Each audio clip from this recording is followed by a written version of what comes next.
guys, welcome back to my channel. As I was driving, it just dawned on me that I wanted to do a story time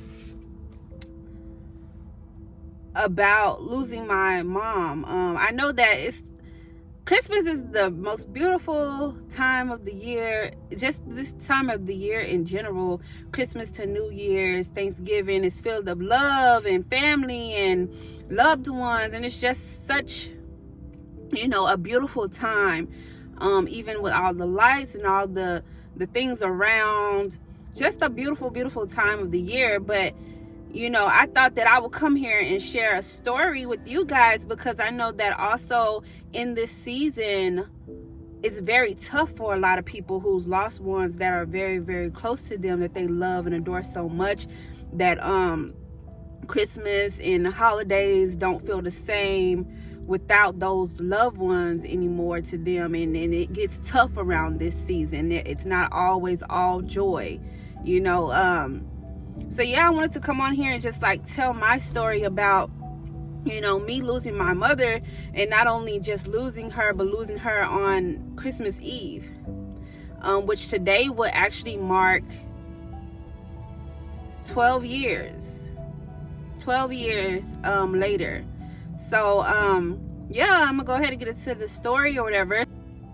12 years ago, actually, I was in high school. I was a senior in high school, just turned 18 in September. My mother passed in 2011, Christmas Eve.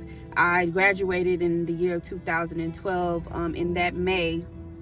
So yeah, it was just a really tough time, the time of her passing, and also just being in a transitional phase in my life as a young adult, a young woman, going into a new chapter in her life, feeling like that's when you need your parents the most, because you don't know what you're doing. You're right there on the fence of being an adult, but not really adult, going into college, things I've never done before, and really starting to life start happening, And so, and I hope the quality is not bad, because I am recording on my front camera right now. But my mother actually was diagnosed with cancer. I believe it was Hodgkin's lymphoma is what you call it, in the year of 2011. I believe it was that same year, earlier that year. So of course she was going through the process of chemotherapy and everything. And I remember so clearly, her coming to me and telling me that news, that what the doctor has said. The only toughest, I have been through deaths before, but the toughest death before my mom, my dad's mom, my grandma passed when I was a little baby, and I felt it. But I just really, when you're young, you don't really know the whole thing. So the other toughest death I went through was my auntie, my dad's sister, who passed away in the year of 2009. It was my freshman or sophomore year, I believe, of high school, and I really felt that one. And it was a really tough death passing to me, because I was really close to my aunt. And I remember my mom and my brother was actually the one who came pick me up from school. I was at band practice and told me of her passing. So then my mom, when she got her diagnosis, I think she waited a little while. I don't really know. As a parent, you try to protect your kids. You wait for the right moment. How do I tell them something like that? Especially at a young age where you're still got so much going on around you, Yeah, I remember her clearly telling me, about her diagnosis of her cancer or whatever. And I remember my heart dropping. I'm gonna try my best not to get emotional doing this. That's why I contemplated filming this, to be honest. It's still very, I don't know if I would ever get used to talking about it. It's a touchy subject to me.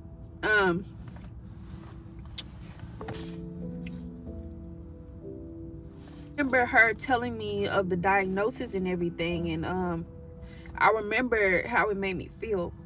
They say the things that make you feel emotion, whether it's happy or sad or just any type of mad, you're gonna remember those the most clearly.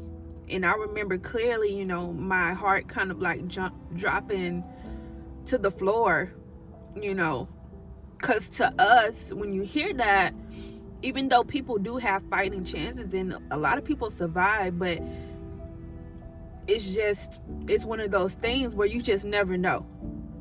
And so, and I'm like, no, my mom, no, it's no way. How?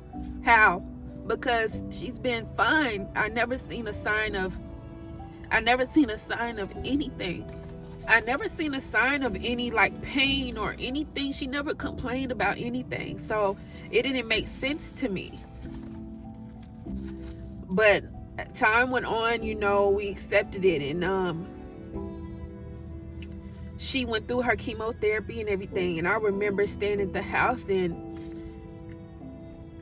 you know, like I said, you younger, you're not as educated on everything. I knew, but I didn't know. And so me being in high school and I have like extracurricular activities and stuff, I kind of just was going about my life. And like I said, your parents too, they try to protect you. They don't show you or tell you everything about what's going on, something so serious like that. So remember, it would be nights where, because if you know, chemotherapy puts your body through some tough stuff.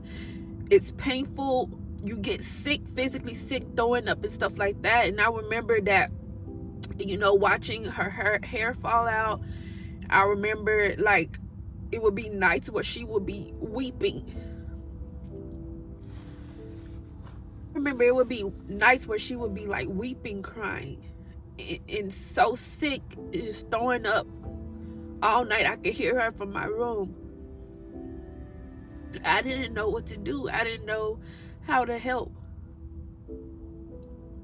how to make it stop. But nevertheless, she had went through her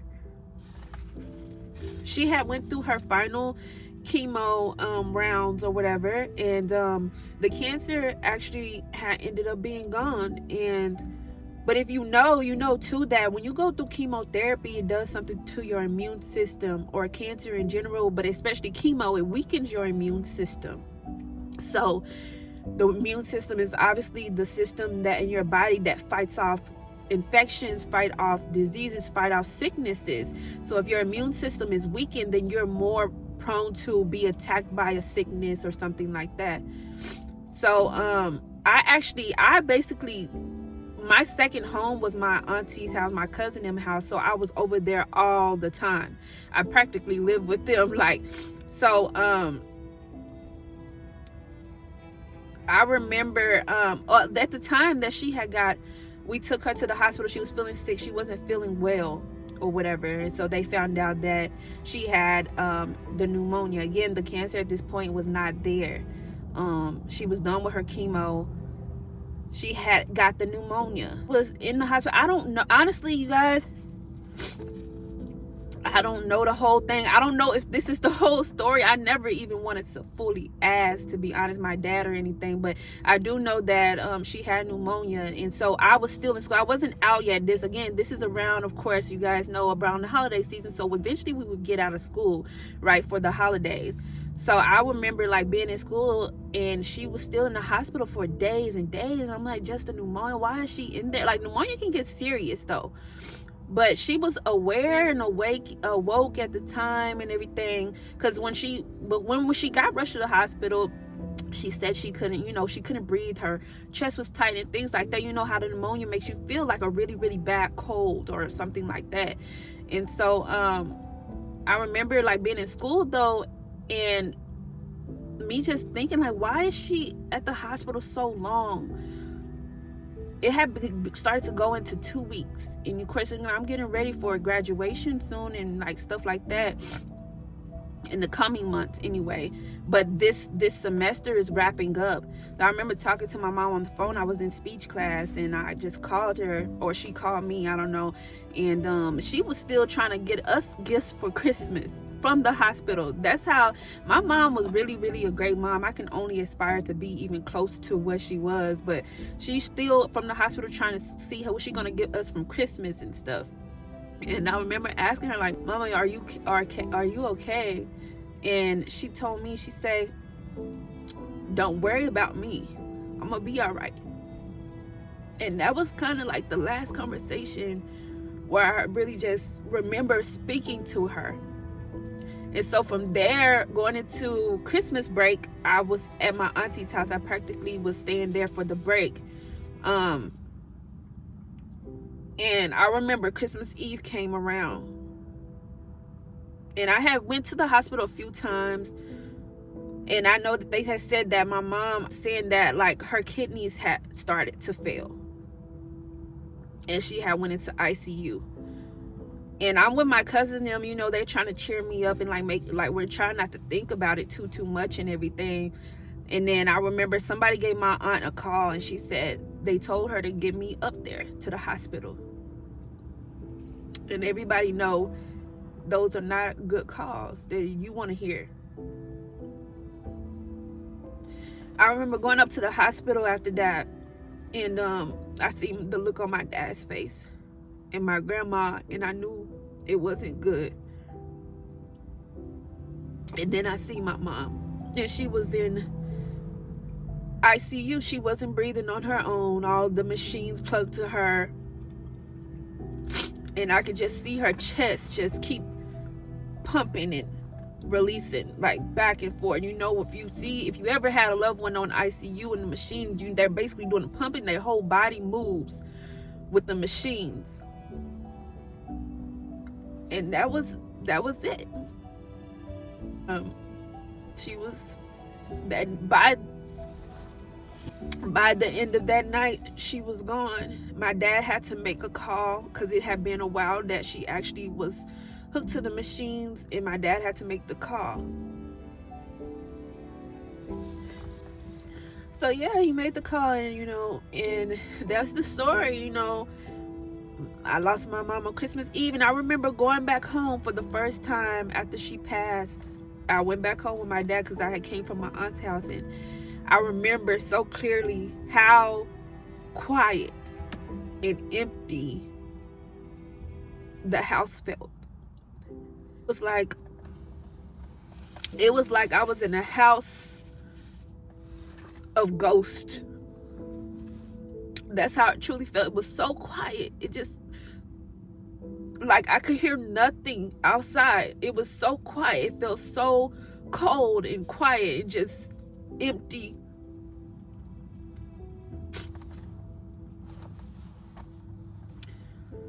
But yeah, you guys, that's the story. And you know, years later now, I have, you know, so many people ask me how did I deal with it so well, like that I kept going and strong and handled the situation so well.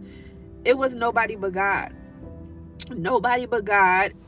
And to this day, I still feel like I needed my mom. I need my mom, you know, for certain things. But I do handle everything with grace, and I pray about everything. And I know that, you know, like I said, my mother was a great mother. So I feel like regardless of how early I lost her at the age of 18 or just turning 18, she had instilled in me so much already that, you know, even though I didn't know it at the time, I was going to be all right. My brother was going to be all right. We were good kids. We were always good kids. And I think that she prepared us enough, even though it's hard every single day. But I just want to make her proud. Everything that I do is so much that I wish I could have done. I want to make it in life. I wanted to make it in life before she passed so that I can give her so much back. But now that she's not here, as well as my grandma who passed a couple years ago, who was my backbone as well, they're both gone now. So all I can do is make them proud down here. And when I meet them and see them again, they already know what's going on. They're my angels in heaven now. They watching after me, and they put in a good word with God. So I know that all will be well. I wanted to go to the cemetery today and put some flowers at her gravesite, but it started raining where I am. And if you know, I don't know how every gravesite is, but it's like this mud, and it gets very, very messy. So I didn't want to go out there in the rain and the wet mud and stuff like that. So I'm gonna have to go another day. But this story dawned on me, and I said I was going to film it, but I have completely forgotten until I thought about you know, that me wanting to go to the cemetery.